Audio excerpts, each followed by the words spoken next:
听过这个费玉清的歌声，率来关心政治话题。国民党总统参选人韩国瑜陷入合体炒房地产的风暴，不过呢，伊的阵营并无安尼就乱去，佮提出劳保、劳退、就业保险等等三大劳动的政见。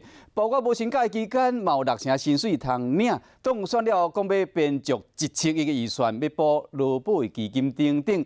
产业界是认为讲，这个政策方向当然无问题，不过钱要对倒位来，伊嘛讲韩国瑜要讲清楚。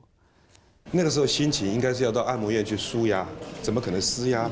面对炒房地产的风波，国民党总统参选人韩国瑜半滚身笑咧解说讲，甲台北施压借钱的问题，后来行程照走，并且由国政顾问团总调张先正开出几千亿的支票，如动3钱。我们上任的头2年可以预算，头2年我们准备要放1000亿进去。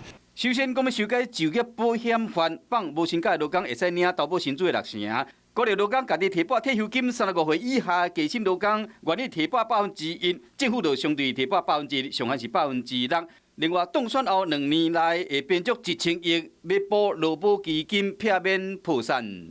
大家可以讨论，但是不是说只是为选举开支票？特别是这个候选人呢，如果他之前所开的支票其实都跳票。 开这支票钱要对倒来，唔啦，民进党立委无看好，产业界嘛有真侪疑问。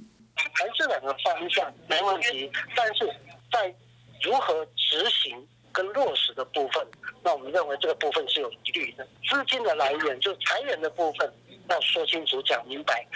那你这样子没有说服力的政策，那是不是在骗票呢？ 遮侪劳工选票，大家拢想要抢，就看讲总统的参选人敢要都提出真正做会到的政策。